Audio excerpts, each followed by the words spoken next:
कुछ लोग असदुद्दीन ओवैसी साहब को ये समझते हैं कि राजनीति के लिए ही बोलते हैं, मुसलमानों के हक के लिए नहीं बोलते। रे भाई ऐसा नहीं है। वीडियो देखिए जो अभी आपको वीडियो दिखाने के लिए जा रहे हैं, क्या कुछ बोले हैं हिंदुस्तान के लिए, अपने देश के लिए क्या बोले हैं, और खासकर मुसलमानों के लिए क्या बोले हैं। बहुत बड़ी बात कही है भाई, बहुत बड़ी बात कही, और ये बात कहने के लिए जिगरा चाहिए। चलिए आपको वीडियो दिखाते हैं।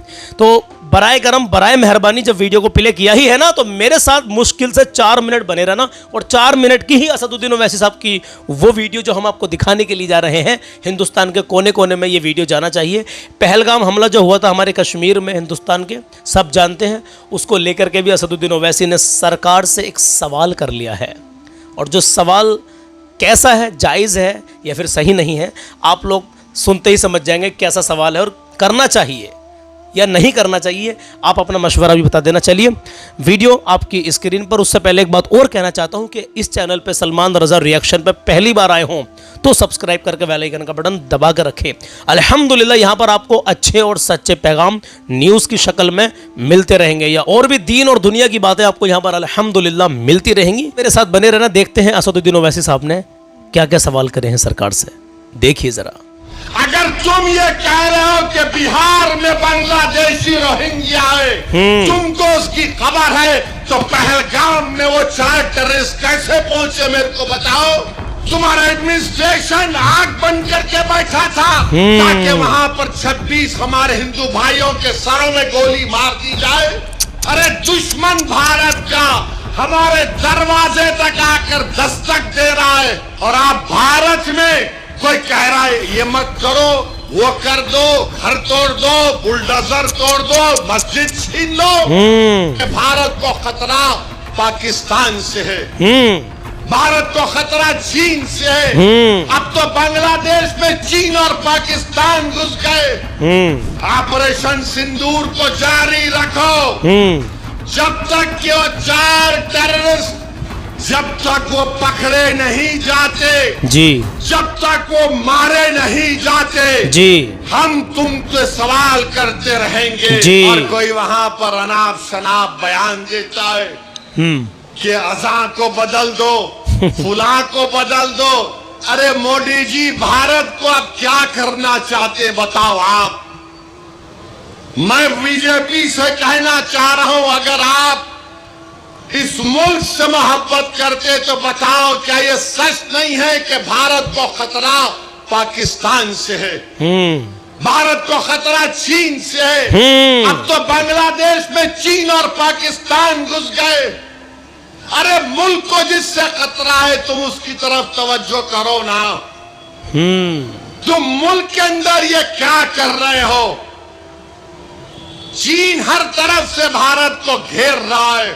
अल्लाह। बांग्लादेश के बॉर्डर पर चीन वहां पर बांग्लादेश की जनता के लिए, अवाम के लिए एयर स्ट्रिप बना रहा है। आप खड़े होकर भारत से देख सकते। अरे दुश्मन भारत का हमारे दरवाजे तक आकर दस्तक दे रहा है, और आप भारत में कोई कह रहा है ये मत करो, वो कर दो, घर तोड़ दो, बुलडोजर तोड़ दो, मस्जिद छीन लो। ये क्या होगा। ये भारत के मुफाद में बताओ हमको। सही बात। पहलगाम में 26 हमारे हिंदू भाइयों को पाकिस्तान के 4 टेररिस्ट ने उनकी जान ले ली। अच्छा। और वहां के गवर्नर साहब अब बोल रहे हैं जुलाई के महीने में मैं जिम्मेदार हूं। हम सुनते थे बासी कड़ी को उबाल नहीं आता, मगर बासी कड़ी को उबाल आ ही गया। ओफो। अगर तुम जिम्मेदार है तो छोड़ो ना, छोड़ के चले जाओ। आखिर कैसे उस पहलगाम में वहां पर आतंकवादी कैसे पहुंचे बताओ हमको। अगर तुम ये कह रहे हो कि बिहार में बांग्लादेशी रोहिंग्या आए, तुमको उसकी खबर है, तो पहलगाम में वो 4 टेररिस्ट कैसे पहुंचे मेरे को बताओ जी। तुम बोल रहे कि बिहार में नेपाली हैं, तो फिर पहलगाम में 4 टेररिस्ट कैसे आए। तुम सो रहे थे। तुम्हारा एडमिनिस्ट्रेशन आग बंद करके बैठा था ताकि वहां पर 26 हमारे हिंदू भाइयों के सरों में गोली मार दी जाए? बताओ, जब तुम इलेक्टोरल लिस्ट के नाम पर बांग्लादेशी रोहिंग्या बोल रहे, अरे पहलगाम का बदला लेना है।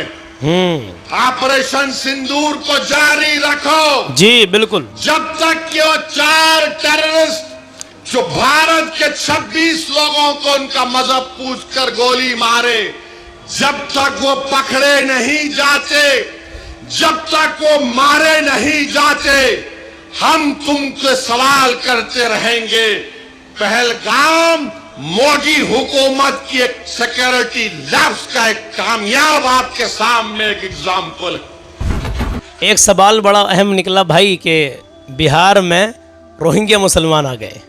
हाँ, बांग्लादेश से बिहार में रोहिंग्या मुसलमान आए हैं, तो पहलगाम में वो आतंकी कहाँ से आए थे, कैसे आए थे?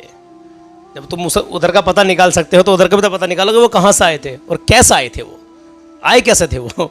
बहरहाल चलिए, समझदार के लिए इशारा काफ़ी है। असदुद्दीन ओवैसी एक ऐसा चेहरा है मेरे अजीज़, एक मैंने वीडियो देखा था, मैं आपको अपनी ज़ुबान से बता रहा हूँ कि ऐसा कायद आपको बड़ी मुश्किल से मिलेगा। जो असदुद्दीन ओवैसी काम कर रहे हैं हक़ के लिए, मुसलमानों के लिए, और कहीं भी किसी कम्युनिटी पर, चाहे वो हिंदू हो, मुसलमान हो, सिख हो, ईसाई हो, किसी पर कहीं जुल्म होता है तो उसकी आवाज़ को, उसकी हक़ की आवाज़ को बुलंद करते हैं असदुद्दीन ओवैसी। तो भाई कह रहे थे कि ऐसा कायद मुसलमानों को कभी नहीं मिल सकता जैसा असदुद्दीन ओवैसी है।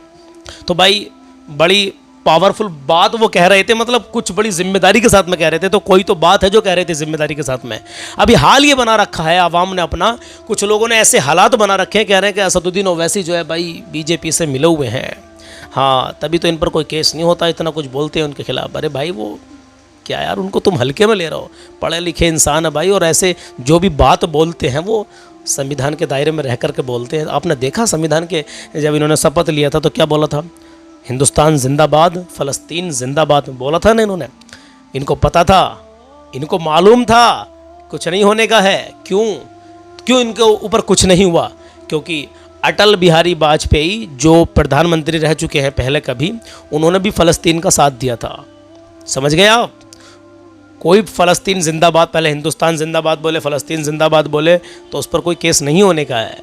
ये तो कुछ नफ़रती चिंटू होते हैं जो कि खामुखा अपने अंदर नफ़रत पैदा कर लेते हैं। फ़लस्तीन के अंदर कोई मतलब कोई आतंकवाद को सपोर्ट थोड़ी कर रहा है कोई भाई। फ़लस्तीन के जो मज़लूमों पर जुल्म हुआ है, हो रहा है, उसको मतलब ये है कि देखा गया किसी नज़रिए से, और देखने के बाद में फ़लस्तीन के लिए हमदर्दी बतौर फ़लस्तीन जिंदाबाद कहा गया था।